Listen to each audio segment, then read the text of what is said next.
So there we were, right in the middle of my grandmother's 90th birthday bash, when my fiancée stands up and announces to the room that she's way too sophisticated to be hanging out in my family's low-end diners. I didn't skip a beat. I just looked her right in the eye and told her she was 100% correct. First thing the next morning, I made damn sure she'd never have to lower her precious standards for us again. I called up the vendors and called off the whole wedding. Man, you should have seen how fast her tone changed after that. Let me back up a second. My name's Thomas. I'm 32 years old, and up until recently, I was engaged to Bethany, who's 28. We'd been together for 2 years, engaged for 8 months, and our big day was officially on the books for 3 months down the road. Key word there was. The whole mess started because my grandmother, Elena, just hit the big 9-0. She's a first-generation immigrant who arrived in this country with nothing and built a modest little empire of 3 family-run restaurants from the ground up. Honestly, she's the glue holding our entire extended family together.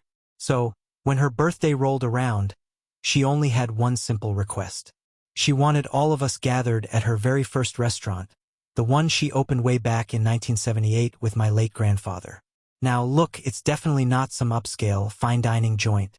We're talking red and white checkered tablecloths, faded photos of the old country hanging on the walls, and a menu that hasn't changed a lick in decades. But the food? Man, it is pure, authentic heaven.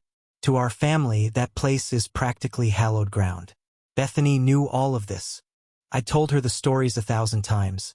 How my grandparents scraped together every single penny just to open the doors. How my mom basically grew up in that kitchen. And how every major milestone in our lives had been celebrated right there at table 12. But when the night of the party came, Bethany showed up fashionably late. She walked in decked out in head-to-toe designer clothes, fresh from an expensive salon session, looking like she was dressed for a high-society gala instead of a casual family dinner. She took one look around the place, kind of sneered, and said, "So, this is it? I thought we were going to the fancy one downtown." I just smiled and said, "Babe, this is the fancy one. It's the original." She made a face like she'd just smelled sour milk, but she walked in anyway. My whole world was inside those walls. Cousins who flew in from 3 different states, my Uncle Antonio, who we hadn't seen in years, everybody.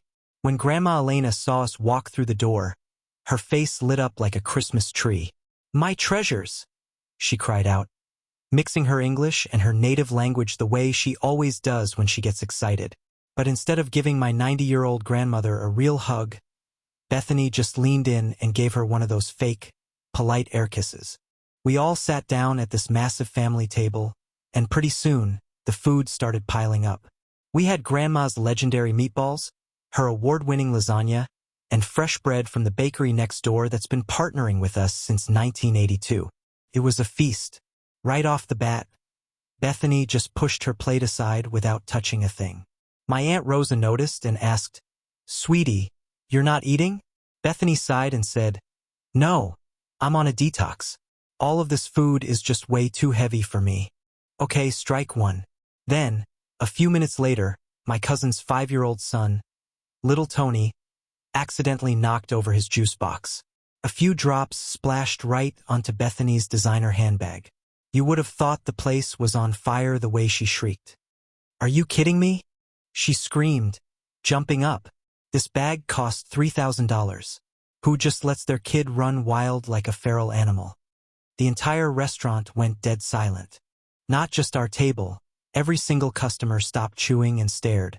My cousin Marie rushed over with a napkin, trying to clean it up, and murmured, "I'm so sorry, it was just an accident. An accident that completely ruined premium leather." Bethany snapped back, loud enough for the back row to hear. "This is exactly why I said we should have gone to a real, proper restaurant, not some place where people let their unruly kids run loose." I looked over at my grandmother, and I'll never forget the expression on her face as long as I live. She looked completely crushed. Strike two. But Bethany wasn't done digging her own grave. She turned to me and said at full volume, "Honestly, Thomas, I am far too refined for your family's low-end diners. This place hasn't even been updated since the 1970s. The food is basically just peasant fare, And don't even get me started on the kind of customers who frequent this place. She waved her hand dismissively toward the other tables. Regular, hard-working folks, local families, and older couples who had been the literal heartbeat of our community for 45 years. Then she delivered the final blow. When we have kids, they are never eating here. I'm not going to let them grow up thinking this is an acceptable standard of dining. Strikes 3, 4, 5, and 6. All in one breath. I want to pause the story right here for a second and ask you guys straight up. What would you do in this situation? Would you have blown up right then and there? Or would you have played it cool like I did? Leave a comment with your thoughts. Anyway, I stood up. I kept my voice completely level, totally calm, but firm as iron. You know what? You are absolutely correct. A smug little smirk crept onto her face. She honestly thought she'd won the argument. Good, she said, grabbing her coat. Let's get out of here and go to that sushi spot downtown. No, you're misunderstanding me, I replied. I mean, you're right. You are way too refined for my family. You're too refined for our history, and you're definitely too refined for the woman who built the very empire that paid for that expensive diamond ring on your finger. The smirk vanished instantly. Her face completely fell. Thomas, wait. I didn't mean it like. Everyone in this room heard exactly what you meant. I cut her off. I looked over at my grandmother, who had tears welling up in her eyes while my mom held her hand tightly. The rest of my family was just staring at this woman I had planned to marry. I looked back at Bethany and said, "Go enjoy your sushi." I walked over to my grandma, leaned down, kissed her on the forehead, and whispered, "She's going to be gone tomorrow. I swear it to you." Then I turned around and walked out of my grandmother's 90th birthday party. It was hands down the absolute worst night of my life. Bethany didn't even try to follow me. My sister texted me later and said she just sat there looking stunned for about 5 minutes before finally calling herself an Uber. Once she got home, my phone started blowing up with nonstop texts from her. She said that it was completely over the top, that I utterly humiliated her in front of everyone, and that we needed to sit down and talk. She kept texting, saying I couldn't just abandon my fiancé there and demanding that I answer her. I didn't reply to a single word. Instead, the moment the clock struck 9 a.m. The next morning, I called our wedding venue. "Hi, this is Thomas Reeves," I told the coordinator. "I need to cancel the Reeves-Morrison wedding scheduled for September 15th. The lady on the line sounded shocked. "Oh dear, is everything okay? You realize you're going to lose your entire deposit, right?" "That's perfectly fine," I said. "Cancel the whole thing." After that, I went down the line and called the florist, the photographer, the DJ, and the caterer. Ironically, the caterer wasn't even my family's restaurant because Bethany had insisted on this ultra-expensive French place. I canceled every single one of them. By noon, I had officially flushed $8,000 in non-refundable deposits right down the toilet, and honestly, it was worth every single penny. Next, I drove over to our apartment, well, technically my apartment, since she had just moved into my place about 6 months prior. I carefully packed up every single thing she owned. Every designer dress, every overpriced pair of shoes, and all of her jewelry, except for the engagement ring because that was mine to take back. I loaded it all into 23 boxes, stacked them neatly down in the building lobby, and taped a simple note to the top. "You were right. You deserve much better than us. Good luck finding it." Then, I went straight to the hardware store, came back, and changed the locks. The fallout from this was absolutely wild. A couple of days later, Bethany showed up unannounced at my office, and she brought her mother, Patricia, along for backup. They were both in full-blown outrage mode.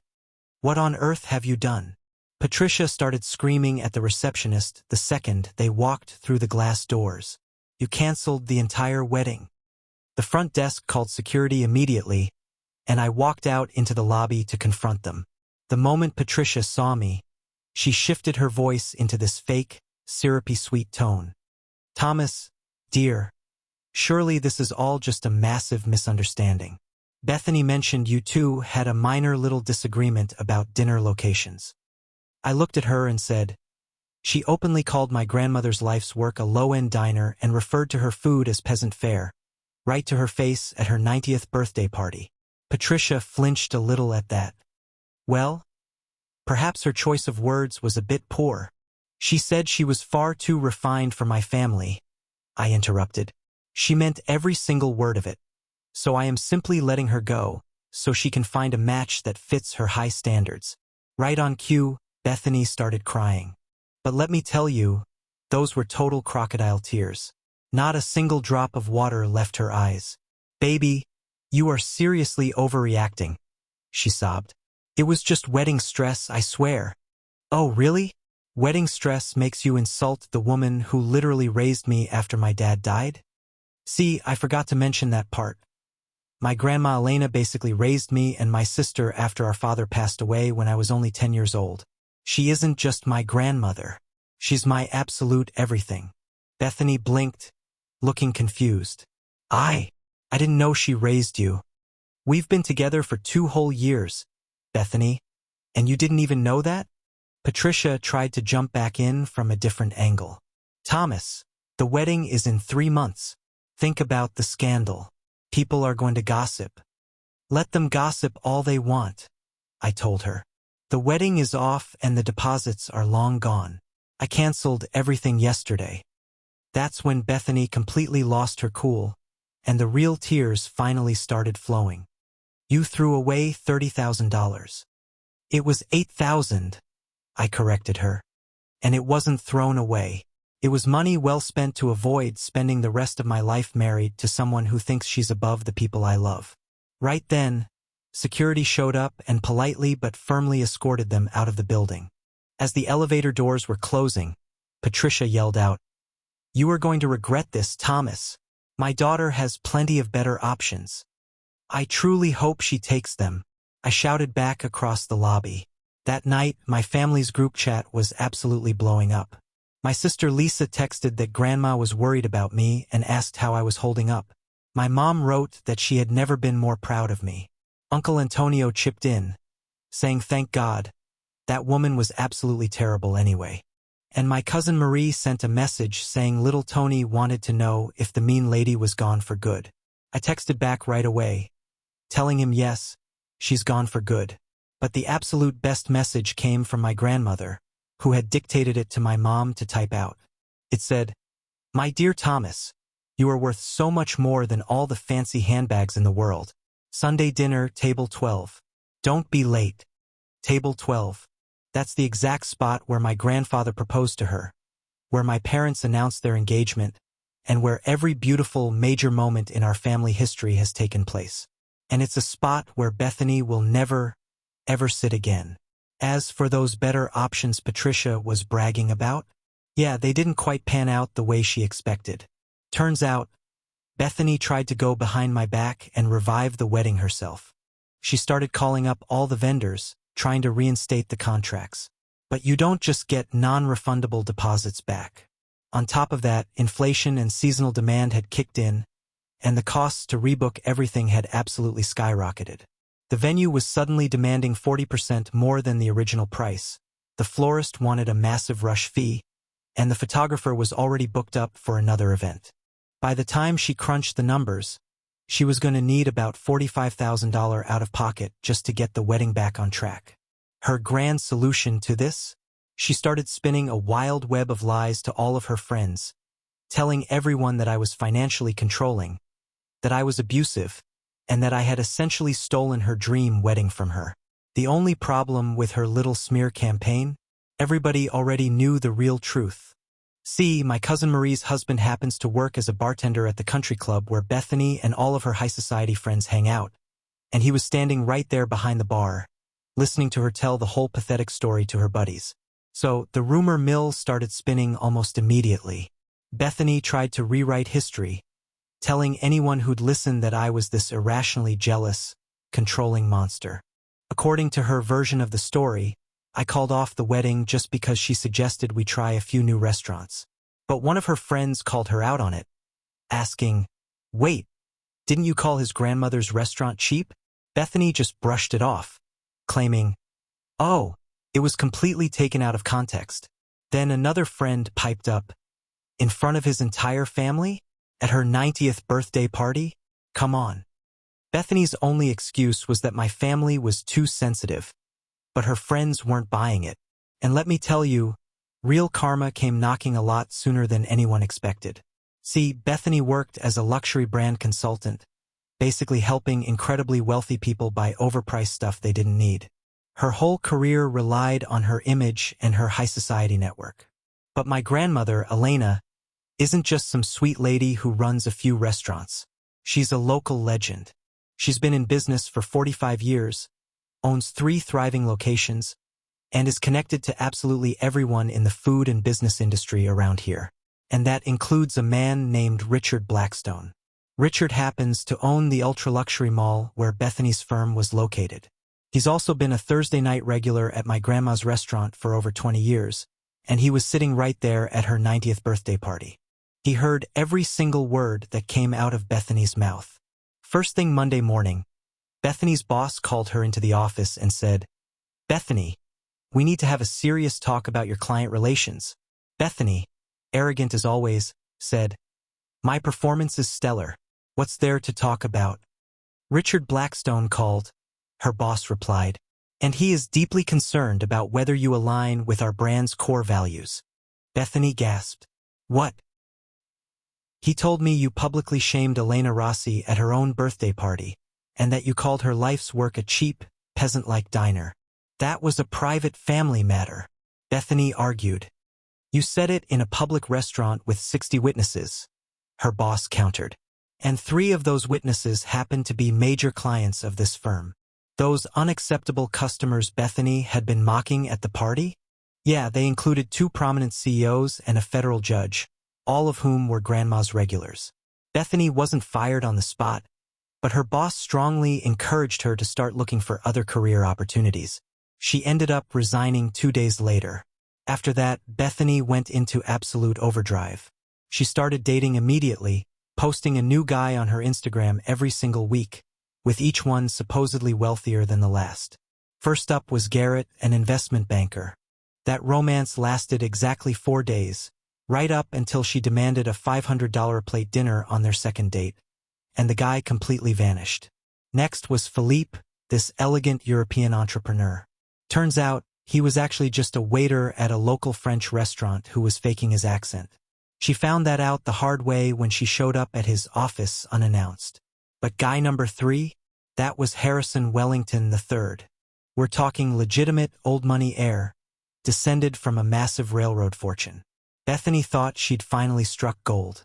She was constantly posting online about finding someone on my level and attracting what you're worth. Her mother, Patricia, was absolutely thrilled and was already plotting out a whole new wedding. There was just one tiny issue. Harrison's family does serious due diligence on anyone trying to marry into their money. His mother, Eleanor Wellington, is old-school elite and keeps a private investigator on speed dial. It didn't take her long to dig up everything on Bethany. The restaurant incident, the messy social media drama, and how she lost her job. Now, Eleanor didn't run to Harrison with the gossip. Instead, she politely invited Bethany over for afternoon tea.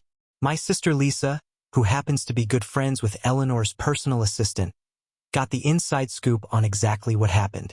Eleanor served tea in antique porcelain that was probably worth more than my car. Then she looked across the table and casually said, "I hear you're quite the culinary critic, dear. Something about peasant food?" Bethany turned completely pale. Well, that was, my dear," Eleanor interrupted smoothly. "The Wellingtons have been dining at Elena Rossi's restaurants for 40 years. My late husband absolutely swore by her meatballs. He called them the finest in the entire state."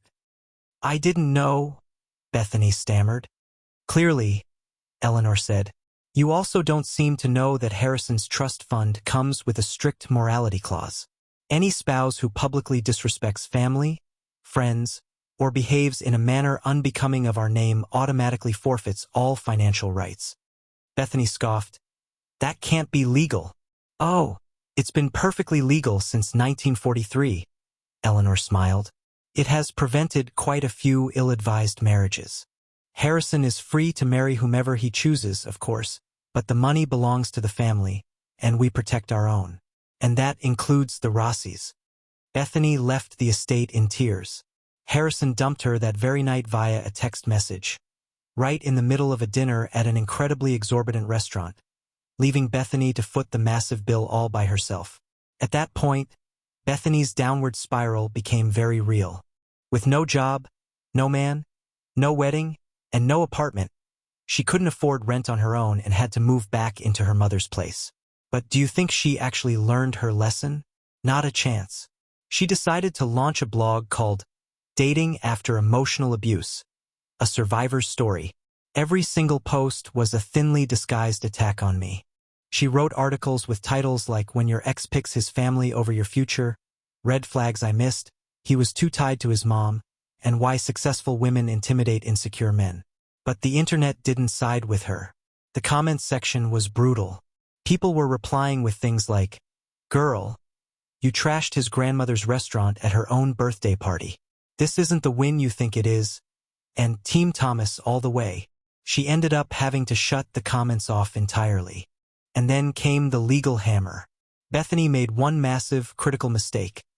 She used an actual photo from my grandmother's 90th birthday party in a blog post about toxic family dynamics, and she did it without permission, featuring my 90-year-old grandmother's face right at the top. My Uncle Antonio, who is an incredibly sharp lawyer, immediately slapped her with a formal cease-and-desist letter. It basically stated she had to scrub any reference to the Rossi family and take down all images immediately, or face a massive lawsuit for defamation and unauthorized use of likeness.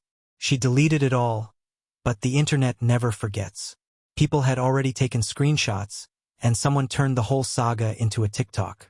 The caption was, "Rich girl calls grandma's food peasant fare and loses absolutely everything." The video went completely viral, racking up over 2 million views. The comments were savage, with people saying, "Imagine thinking you're above homemade Italian food." Bethany thought she was winning her little online war, but my grandma's revenge hits a whole lot harder. Patricia actually called me on the phone, sobbing her eyes out. "Thomas, you have to make them stop," she begged.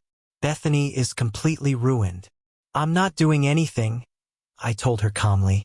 "She's the one who posted everything online, and the internet is just responding to it." "You could at least defend her," Patricia cried. "Defend her from what? The truth?" I asked. "She said those awful things publicly to my grandmother. But she is suffering right now. So was my grandmother on her 90th birthday," I said, and Patricia slammed the phone down. Then came the ultimate plot twist. My grandmother actually hired Bethany.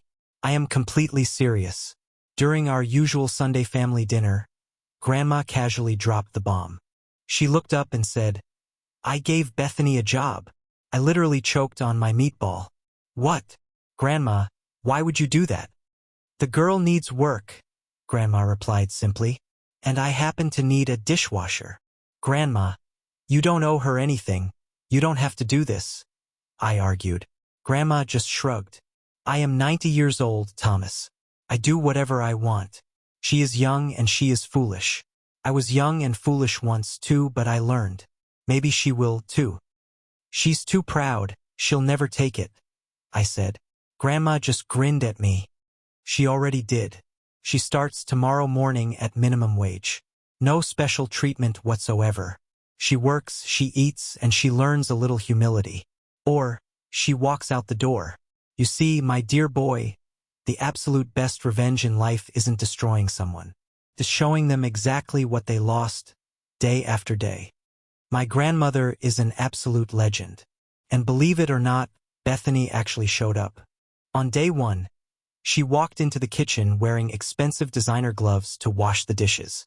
They melted within 5 minutes in the industrial-strength soap. On day two, she started griping about the grease and the smell, and the head cook told her to either deal with it or quit on the spot. On day 3, she went into the walk-in freezer and had a good cry, but she wiped her tears and kept right on working. By week 2, she completely stopped wearing makeup. There's really no point when you're sweating over a commercial dish pit all day. By week 3, she was sitting down with the rest of the staff and eating the shift meal. Let me tell you, that peasant food, hits a whole lot different when you've been on your feet scrubbing pots for 6 hours straight. By week 4, one of our regulars, Mrs. Chen, the federal judge from the party, spotted her through the kitchen doors. She looked at her and said, "Aren't you the girl who—" But Bethany just looked down and kept right on scrubbing. That brings us to today. Today was my grandmother's 91st birthday party, and we held it at her newest, largest restaurant location.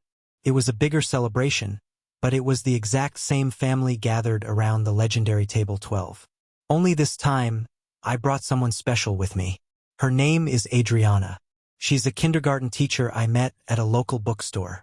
She drives a 10-year-old Honda, and when she met my grandmother, she actually teared up. She tasted the food and said, "Your meatballs are absolutely incredible, Mrs. Rossi." Grandma just smiled and said, "Call me Grandma, dear. Have seconds." Adriana ended up having thirds.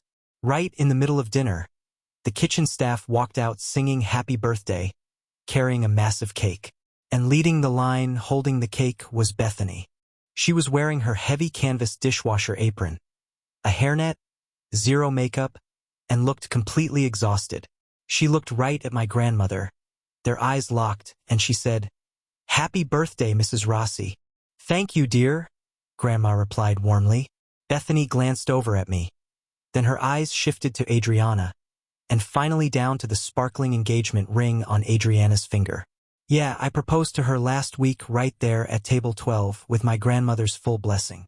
Bethany didn't say a single word. She just turned around and quietly walked back into the kitchen. Later on in the evening, Grandma pulled me aside. "She's putting in her 2 weeks' notice tomorrow," she told me. "Good riddance," I said. "I'm giving her a glowing professional reference," Grandma countered. I stared at her, shocked. "What? After everything she said to you?" "She worked hard for 3 months, Thomas. She never missed a single shift, and she completely stopped complaining after the first week. She earned that reference. The girl who insulted me at my party? She is gone. The girl washing dishes in my kitchen is different. She is not perfect, but she is changed, and sometimes in this life, that is more than enough." "Grandma, you are way too kind," I told her. "No," she said, holding my hand. "I am just kind enough."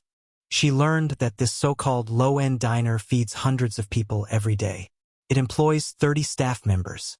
It serves doctors, teachers, judges, and janitors, and every single one of them is equal when they sit at my tables. And most importantly, she learned that you can't wash dishes while holding a $3,000 handbag. We both had a good laugh at that. Bethany did end up quitting, and with Grandma's reference, she landed a steady job at a mid-tier marketing firm. Last I heard, she's dating a regular guy named Roger who works as an accountant, and there are absolutely zero Instagram posts bragging about him.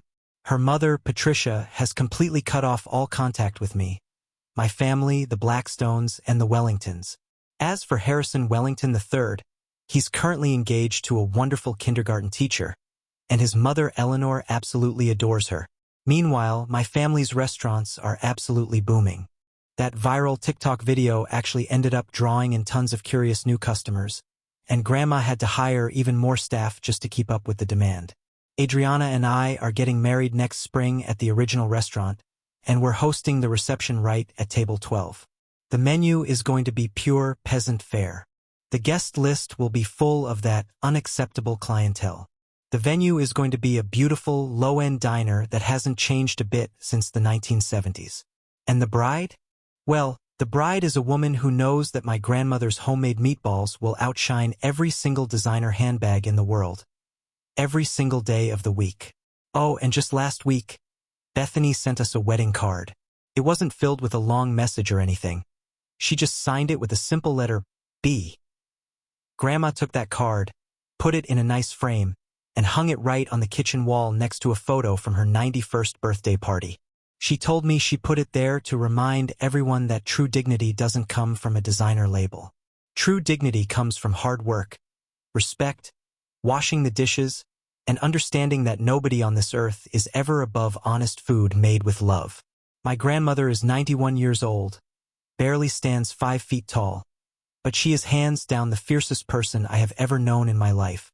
I have never been more proud to be her grandson, even if our restaurants are considered low-end and our food is meant for peasants. And P.S. Before anyone asks, yes, the restaurants are completely real, but no, I am not going to tell you where they are located. Grandma definitely doesn't need any internet drama walking through her doors. She just wants her family, her regular tables, and her dignity. Also, P.S. That legendary meatball recipe is going to die with her, so please don't bother asking for it. And hey, Bethany, if you happen to be reading this somewhere out there, the dish soap is still right under the sink. You know exactly where to find it.